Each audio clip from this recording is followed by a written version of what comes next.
Welcome back. You're listening to the Curvaceous Bounty of Sin City on VegasAllNetRadio.com, the final frontier of free speech, where we can say whatever the fuck we want. Motherfuckers! I miss you doing that. .com. Follow us on Twitter, Facebook, Google Plus, Tumblr, all that shit.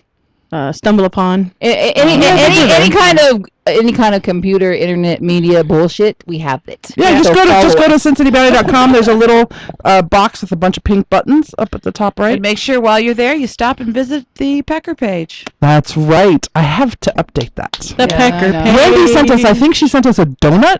What was it that you posted? No, she sent us a pecker washer. Oh, pecker washer. Yeah. It's soap in the form of a ring, so you can wash it as fast or as slow as you want. Yeah, as fast as you want. I'm sure that's the ultimate idea. If it doesn't fit, is when you wear it out, then it's not such a tight fit no more. What if it doesn't fit? Well, you know, guys are used to that anyway. It's too small? Yeah. Well, you could just melt the soap and eventually it'll fit. Well, you just put the tip in until it's big enough. Just the tip. Just the tip on it. Just the tip. And that's how it works. If it don't fit at first, you just work on it. Eventually you can get it in there. Yeah, but I don't think that'll happen the first shower. No, probably not first shower. You can keep a tip clean at least. If it don't fit, you must have quit. That's right. Speaking of, okay.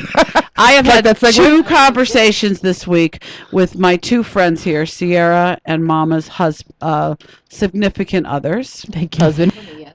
Husband for Mama. You just and Cali guy. I think so. I think it's because she's touching her. Stop touching No, your I microphone. will. my microphone. I'll put this disclaimer right out there that DJ does not agree with what I agree with, and Cali guy and I and Sierra are all on the same page.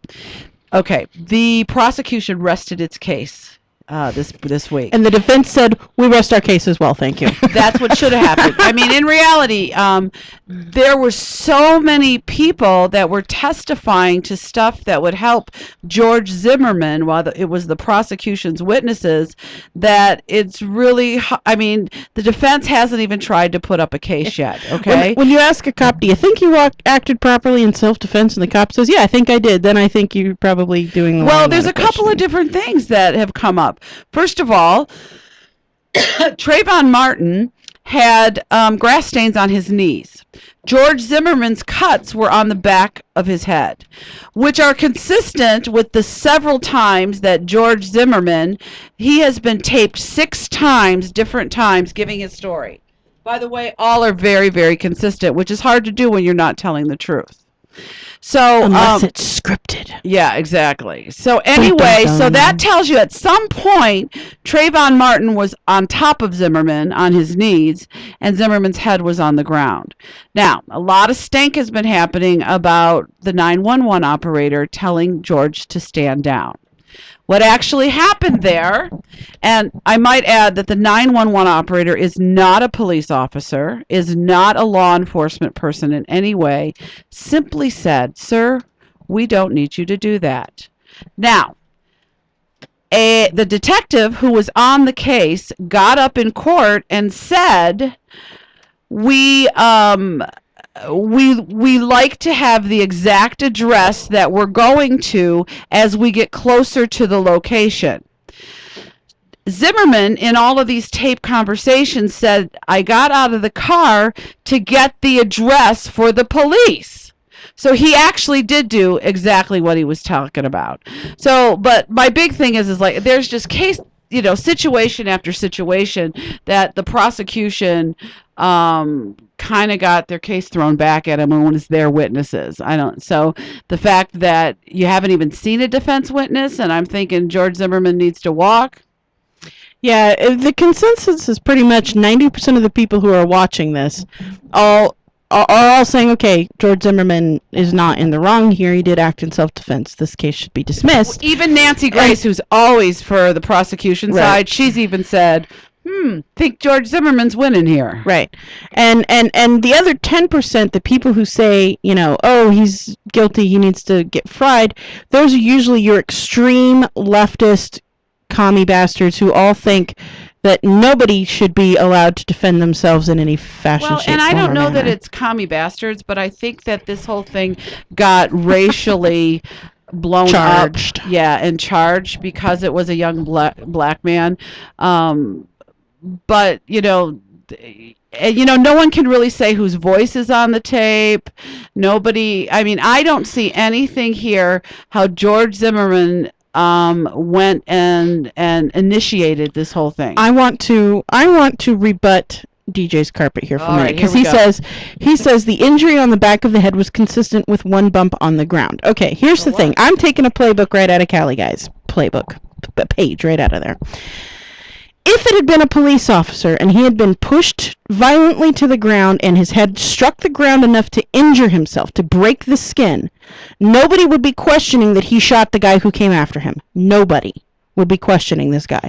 Doesn't matter if it was one bump, doesn't matter if it was 100 bumps. If you at any point believe that your life was in danger, and if you get pushed violently to the ground and your head strikes the ground hard enough to break the skin and you're bleeding from the scalp, you should be, unless you're some sort of like Superman, kind of be afraid for your life. And there was a guy that testified this week for the prosecution that they asked them, do the degree of the injuries of somebody determine how in danger they were? No. And this law professor, military guy, and attorney said that no, it's all about your perception of how you are in danger. And if you wait until you're truly in danger to respond, you're probably dead. You're probably dead. Here's the thing. If somebody points a gun at you and says, I'm going to shoot you and kill you, you have the right to shoot them back, whether they shoot you or not, because they have threatened you with physical violence and a gun. You have the right to shoot them in self-defense. And you didn't even get injured in that altercation. And this wouldn't even have gone to trial, because you could have said... In Florida, you're allowed to do that. Well, Not in every the state. stand of ground rule is not even applying here. No. Judge threw that out. It's not even on the table, the stand your ground rule. It's most courts will not try a case of self-defense if it is proven that you were in imminent danger of your life. That does not mean that you were lying on the ground with blood pouring out of your face. That means you absolutely believed that you or the person with you was going to be injured. I don't see how they can't call this self-defense. I don't either. I mean, and normally I'm not for, like the guy who's all the vigilante running around, but I don't think that's what he was doing. No. I don't think he was running around being a vigilante. And I really think that he fell down and this guy and smacked his head, and this kid was probably still standing or kneeling over him, and he was like, I might die from this. And there was also testimony. George Zimmerman had a red jacket on. Trayvon Martin had a dark hoodie, gray, dark. They said it was very dark, this corner that this happened. There were at least 3 people that testified that the guy in the gray coat was on top in the pile, not the red coat, which means Zimmerman was on the ground. How could that not be self-defense? Yeah, if you're on your back and somebody is leaning over you. I haven't been listening to the testimony, so I can't really comment on that. I've had it on in my house all the time. How about personally? But my opinion, listen to it when she. My opinion is that this case has been tried, and public opinion, tried and judged in public opinion already. Yeah, and you know what? It's sad because I really, the more I see this, and I went into this totally open-minded. Poor George Zimmerman will have no life. He's lost his life. I mean, he needs to change his name and move to another state because he will never be. It'll never be right for him. No, black people will hate him forever. And that's crazy because you know what? It doesn't matter. Again, prosecution witnesses on the stand, like the detectives and stuff that interviewed him, said no, he was not prejudiced. No, he said that it didn't matter what color the person's skin. So it's all these people testifying, and it's making George Zimmerman look like a better guy. Yeah. No, it's just. It's a moot point, and they're wasting Florida's tax dollars. I think it's a huge waste of tax dollars. I also believe that one of the medical examiners in Florida is going to lose his job. Dear Shipping Bow, we don't want you in Nevada or Las Vegas either, because our CSI unit is way better than apparently you have ever thought of being. Yeah, so, there was a problem with chain of custody with look, there was a problem with Dr. Shipping Bow. I just think that name is hilarious. That is a great name. It is a great name. My first name is Shipping Bow. Okay. If he looks you dead in the eye and says, I don't remember anything about this case, you should probably get fired. Because the point of taking notes is to refresh your memory about this case, and if you can't keep up with your caseload, you shouldn't be here. Right. Because you're going to fuck something up. Somebody is going to go scot-free who should be on the chair. That is a management problem, too. Management probably should have told him not to do that, not to go in there to the courtroom, he right? should know better not to go in. We have the door open because it's really freaking hot in here. We gotta watch our language right now because there's some under 18-year-olds walking by right now. Oh, They do a sports show over. We on just the have to other not be station. loud with our language, because I can say fuck all I want as long as I'm quiet about it. See, you mess with your... I didn't do nothing. What'd I do? You fucked something up. Your mic's off now. Look, she turned it off. There she is. I didn't do nothing. Damn it. Stop touching the back of that. When you touch your cord, it pulls the back out. Touch me. Whatever. I want to feel dirty. Isn't that Rocky Horror Picture Show? Yeah, I hate that is. thing. I love it. I love it. Have you ever been to a live show? Yeah, we Thrown went to toast and we rice took a and all ton of that? people. Yeah. And Lost our So virginity. your only opinion on the Zimmerman case is that it's already been tried in the court of I public think so. opinion. Yeah. And you don't have any opinion on... I have not been keeping up with it. I haven't seen any of the testimony. I don't know. For some reason, I'm really not into... I'm not into the big trials anyway. I am. So, but my question is, do you think that no matter which way it goes, it's going to be racially charged, it's going to be ugly in the public? Yes. Yes. No matter which way. No matter what. Yes. When there are two different races involved, and that could be Hispanic and black, or white and Hispanic, or whatever. Whenever there are races, when there are two separate races involved in any case, As soon as it anyone always says- comes down to race in the court of public opinion. As soon as anyone said it was because he was a black kid, that's when it became an issue about race. Yeah. Even if it's not an issue about race, it's because some asshole opened their mouth because they believe that they are still being repressed all these, hundreds of years later. And it's because he's black. No, motherfuckers, because he's sneaking through a neighborhood at night with his hoodie up and stolen goods in his pocket. That's why. Looking in windows. Peeking in window. Bitch, you better not be peeking in my goddamn window. Well, I don't know. I'd like to be the kind of person that says, I don't see color, but it's the first thing you see.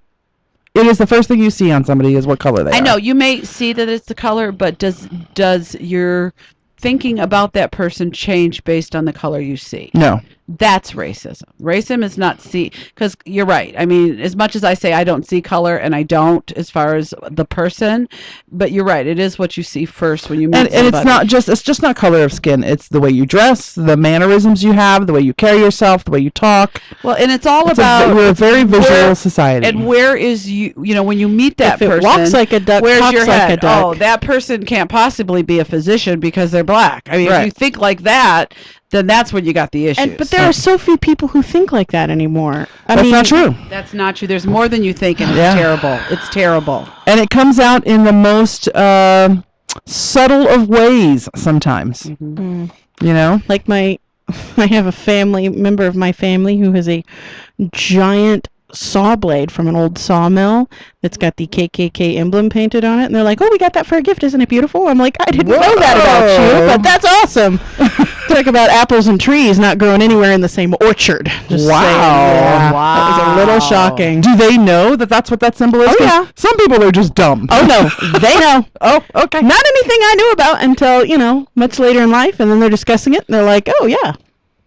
And I won't do this because of that, and I won't do this because of that, and I still think we should have segregated bathrooms." And I'm like, Jesus Oh my Christ! God. Well, I think one of the advantages that I have is I am partially Asian. I'm Asian, right? Half Asian, and it shows in my. I get mistaken for Hispanic a lot. Really? I would think Hawaiian maybe. And that too, but I get Mexican a lot because that's what people go. Well, That's 'cause what's here, yeah, in exactly. Nevada, right? And but I've had some racial slurs. I've told stories about that before. I've had racial slurs thrown towards my direction. Usually at my mom, who's with me, the full Asian, and the one story I told, I had my glasses on, so they couldn't tell until I took my glasses off. Oh yeah. And said, "Oh, can I take a picture?" I love that. So I mean, I remember one time I was Air Force or military brat, Air Force brat. We drove from California to New Jersey to catch the plane to go over to Italy. And then when we landed back in America, we landed in New Jersey to drive to Nevada. And coming through those mid-states, those northern mid-states or whatever, we needed to stop at a hotel because my mom and dad were tired and they couldn't drive. My dad sent me and my mom in to go get the room because my dad is very, very dark-skinned Puerto Rican and my brother and sister had very dark skin. Oh, wow. And they would not give him a room. So me and my mom went in because I looked as white as I could, I guess. Right. As close to white as I could get, and that we were able to get a room at the Shenandoah, which I don't mind Chinky, naming. need hotel room. Yeah. Me love you $5 long time, all night I long. hate to think that there's still people that think like that, but I know there is. No, this and I was hate back it. in 1980. That's Yeah. I don't know. This was back in 1980, I so. hate that. Well, speaking of all that stuff, I was this past weekend when I was gone. We went down and I was talking to DJ's mom and another family friend, and we were discussing the Cheerios commercial. Right. The So, multicultural. Yes. So I have decided to write Cheerios and to try to get them to come and do a Cheerios commercial with DJ's family. The Rainbow Family. Would that be fucking awesome Yeah, or what? that would be great. Every fucking color of the rainbow. Right, because I mean, there's Arabic kids in the family, there's Hispanic kids in the family, there's all white kids in the family, there's mixed kids with the And there's mixture. her with- one little Irish daughter. She's not. Well, I mean, technically, my one little Irish redheaded daughter is part black. So it's like so it's everything, and I think we should just out on her patio because she's got this really cute patio, long ass table, and sit every fucking kid and all of us at that table and just And pass the eat box of Cheerios. Cheerios. Yeah, eat Cheerios. And I was like, that's what I want to do. The family size. Do you know what I love about cases like Trayvon Martin and other racially motivated, not motivated, but racially charged cases, is that you find out a lot about people when they're talking about it around the water cooler or in a conversation at a bar or at a 4th of July party. Like based on their opinion, you find out a lot Yes. because they're talking about and you can usually tell who are the racist people in your group. The Nazis might be one of them. No. Actually, the Nazis were some of the most sane people I have met. They're not Nazis; they're just German Americans. And but yeah, you are amazed sometimes at some of the comments that come out of some people's mouths, and you go, "No wonder I didn't like you. I understand now." So that's what I love about the conversations that come out of cases like this. So I think they're good to have because it opens up the question It does. at least. Opens the conversation. Yeah, just like the Paula Dean thing did. So, all right, this is the Courageous Bounty of Sin City on VegasOnNetRadio.com, broadcasting live video. Bra shot at Sin City at SinCityBounty.com. We'll be right back after this.